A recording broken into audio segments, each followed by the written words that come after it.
Jika kamu merasa tidak masalah jika perempuan dikurung di dalam kandang, maka kamu tidak perlu menonton video ini. Kamu bisa terus gulir saja. Tapi, jika kamu merasa ada yang sedikit salah dengan pernyataan itu, atau jika menurutmu gagasan perempuan bersama anjing, katakanlah, agak bermasalah, maka kamu memang perlu tetap di sini. Karena inilah yang sebenarnya sedang terjadi sekarang di Inggris. Dan pemerintah sengaja menyembunyikannya darimu. Karena situasi geng grooming jauh lebih buruk daripada yang selama ini kita kira. Jadi, kamu perlu mencari tahu tentang ini karena perjuangannya benar-benar nyata. Ini bukan sekedar teori lagi. Selamat datang di The Pushback. Aku Meira Kay. Pertama, Pastikan untuk tekan subscribe agar kamu bisa mempersiapkan diri secara mental. Video ini akan membuatmu merasa mual. Saya ingin mengucapkan terima kasih kepada 260,974 pria dan wanita Inggeris yang telah menandatangani petisi untuk membuat ini Possible Agredu Asia Gobeitio Erbawedau Brav Henen Estet Yetu ini di aula. Debat ini adalah tentang mereka. Memang benar seperti yang Anda katakan, ini bukan tentang politik. Saya ingin dunia mendengar apa yang kami dengar selama 2 minggu persidangan penyelidikan independen kami. Sebuah penyelidikan yang seharusnya tak perlu pernah terjadi. Oke, jadi jika kamu belum tahu tentang kasus grooming gang yang terjadi di Inggris, telah terjadi pelecehan sistematis terhadap perempuan muda oleh, seperti yang kamu duga, imigran yang sebagian besar ilegal di Inggris. Dan pemerintah tetap bungkam tentang hal ini. Pria ini, Rupert Lowe, telah memutuskan bahwa sudah cukup. Dan dia melakukan penyelidikan sendiri tentang hal ini, di mana ratusan orang datang dan membagikan kisah mereka. Dan dia akan merangkum beberapa kisah tersebut untuk kita. Ini benar-benar lebih dari mengerikan. Saya berharap bisa mengatakan itu berlebihan, tapi sama sekali tidak. saya dengan tulus mendesak parlemen ini untuk mendengarkan kesaksian dari para penyintas pemberani ini dan bertindak, akhirnya bertindak. Dengarkan kesaksian dari para penyintas pemberani ini. Kesaksian pertama.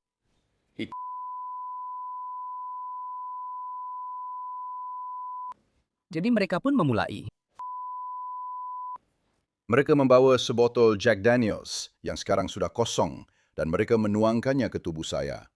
Mereka memecahkan botolnya di atas saya. Dia ada di sana. Saat itu saya berusia 12 atau 13 tahun. 13 tahun. Kesaksian lain, saya ditahan oleh para pria saat mereka bergantian melakukan kekerasan seksual secara oral terhadap saya dan bergantian menahan lengan dan kaki saya. Ketika penyerangan itu berakhir, para pria itu memukul saya berulang kali, mengancam akan menemukan saya dan menyakiti saya serta orang-orang yang saya cintai jika saya pernah memberitahu siapapun tentang apa yang telah terjadi. Komentar lainnya. Komentar terus-menerus dibuat yang menyiratkan hal itu. Gadis kulit putih, gadis Kristen, dipandang memiliki moral yang lebih rendah atau nilai yang lebih rendah. Sedangkan gadis Muslim digambarkan oleh beberapa pria sebagai memiliki martabat dan kedudukan moral yang lebih tinggi. Perbandingan-perbandingan ini digunakan untuk membenarkan cara saya diperlakukan dan untuk semakin mempermalukan serta mengendalikan saya. Yang lain, dia sendiri adalah seorang wanita kulit putih yang saya bayangkan mungkin juga telah dimanipulasi. And has obviously now married into the family, shouting obscenities at us. Throughout the whole sentencing, she was constantly saying, liars, lying white. She said to me that God will be the witness for what happens to me. Another, race did play a part and motivated the selection or demographic of the victims. Throughout my exploitation, the other girls I encountered, or who were alongside me, were almost exclusively white.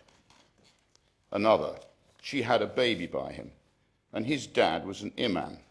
His dad knew, and he got his son married and said that he wasn't allowed to see the child. They look after their own community. Another. Over the course of the I was by multiple police officers in different parts of the country. Negara. Aku merasa mual. Aku merasa mual. Bisakah kamu membayangkan menjadi seorang gadis muda yang tahu bahwa sistem yang seharusnya melindungimu, orang-orang itu, para polisi itu, merekalah yang seharusnya kamu datangi untuk melapor jika sesuatu terjadi, tapi justru mereka yang memperkosamu. Mereka melindungi komunitas mereka sendiri. Apakah kita tidak menyadari seberapa besar kita telah mengecewakan komunitas kita sendiri?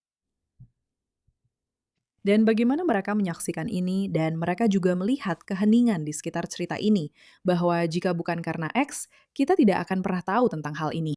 Dan mereka berpikir dalam hati, kita bisa menyalin dan menempelkan ini ke peradaban manapun, karena mereka tidak peduli. Mereka sudah memiliki semua buktinya. Mereka sudah memiliki semua laporan tentang ini. Mereka punya semua gadis yang telah berani angkat bicara. Dan pemerintah tidak akan melakukan apa-apa, karena kami punya cukup kekuatan politik. Jadi kami bisa menerapkan ini di tempat lain. Apakah kita tidak menyadari bahwa ini adalah ancaman nyata bagi setiap masyarakat di luar sana? Lain lagi, Dia memadamkan puntung rokok di wajah bayi itu. Lain lagi. Dia memadamkan puntung rokok di wajah bayi itu. Lain lagi. Itu dimulai ketika saya berumur 13 tahun. Saya diperkosa oleh mungkin sekitar 6 atau 700 pria yang berbeda selama 3 tahun. Lain lagi. Mereka akan membunyikan klakson mobil dan kemudian seorang anak akan dibawa ke pintu depan oleh seorang staf dari panti asuhan, panti asuhan, panti asuhan.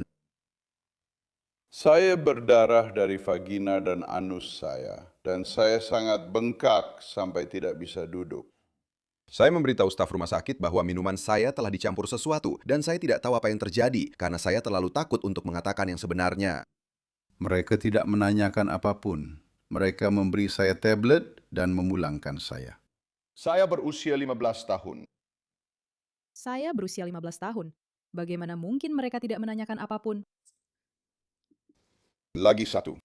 Segalanya akan memuncak saat Idul Fitri dan hari libur. Pestanya semakin besar, semakin buruk, semakin penuh kekerasan. Lebih banyak orang terlibat, lebih banyak perempuan terlibat. Pestanya memang semakin besar. Lagi satu.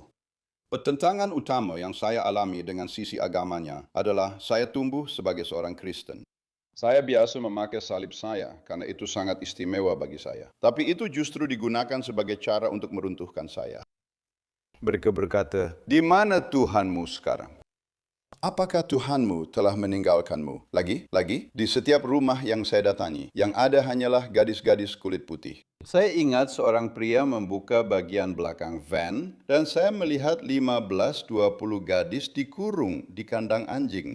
Kandang anjing. Lagi, anjing-anjing dibawa masuk. Dan saya sama sekali tidak bisa bergerak. Saya tidak punya ruang untuk bergerak.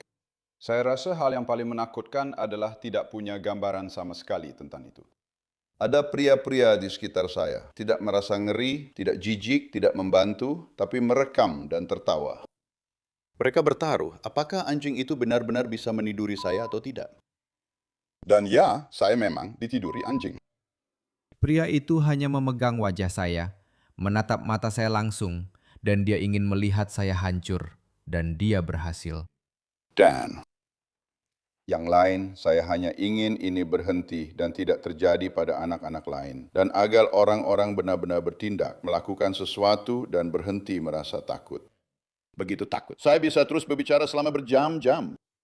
Kita semua di gedung ini punya tanggung jawab untuk akhirnya bertindak. Bukan untuk bicara, tapi untuk bertindak. Laporan penyelidikan geng kami akan dirilis dalam beberapa hari ke depan. Yang akan datang akan mengubah Inggris untuk selamanya. Terima kasih. Aku jarang sekali kehabisan kata-kata. Dan kamu tahu apa yang paling menyedihkan dari ini? Aku cuma butuh waktu sebentar untuk menangis. Kamu tahu apa yang paling menyedihkan dari ini? Kenyataannya adalah sebagian besar kelompok pelaku pelecehan ini dijalankan oleh imigran Pakistan.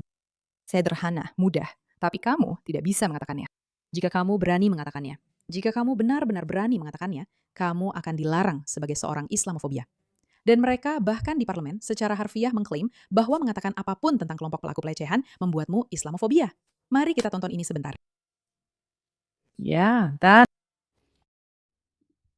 Dan pada tahun pertamanya, hal itu menghasilkan 500,000 penangkapan dan melindungi lebih dari 4,000 gadis. Kami bangga akan hal itu. Tapi itu belum cukup. Namun hanya karena berani mengatakan kebenaran bahwa kejahatan ini bermotif rasial di tempat-tempat seperti Rotherham yang dilakukan oleh sebagian besar pria Muslim Pakistan terhadap gadis-gadis kulit putih, saya diserang karena dianggap Islamofobia karena memperkuat narasi sayap kanan yang bermotif rasial oleh, harus saya katakan, rekan-rekan saya sendiri di Partai Konservatif. Apakah yang terhormat setuju bahwa pelaporan berdasarkan etnis sangat penting jika kita ingin melawan ketakutan institusional? Terima kasih banyak. Terhadap polisi, pekerja sosial, sekolah, dan sebagian media serta partai politik kita. Dan jika kita ingin mendapatkan keadilan bagi para korban. Ya kita memang perlu menghadapinya, karena dengarkan yang satu ini, benar-benar gila. Tentang komunitas uang. Karena akan menjadi kebijakan yang tidak senonoh dan politik yang tidak senonoh untuk menarik kesimpulan umum tentang jutaan orang dari kejahatan sekitar 16,000 individu paling bejat di masyarakat kita. Jadi ketika orang-orang bersikeras melakukan hal yang persis sama terhadap komunitas Pakistan, Muslim, Asia atau migran, mereka tidak mengikuti bukti. Mereka sedang menunjukkan prasangka. Mereka tidak tertarik melindungi anak-anak. Mereka tertarik pada diolchen vauriaun. Bukan berarti kita mengabaikan keterlibatan pria Asia, Muslim, warga negara asing, atau siapapun. Justru sebaliknya. Itu berarti kita menyelidiki semuanya. Itu berarti kita menuntut semuanya. Yang menarik dari hal ini adalah pria ini berasal dari Pakistan. Tidak mengejutkan, bukan? Daerahnya, ibu kotanya, Bradford, benar-benar penuh dengan orang Pakistan. Dan dia di luar sana membuat klaim bodoh dan konyol bahwa kamu tidak bisa mengatakan orang Pakistan yang melakukan ini. Kamu harus jelas bahwa ini bersifat rasial. Ini adalah narasi sayap kanan untuk menargetkan Muslim.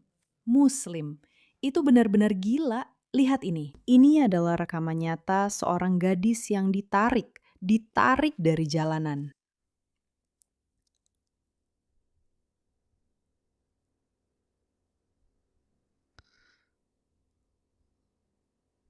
Lihat berapa banyak orang di sekitarnya, dan mereka hanya diam saja.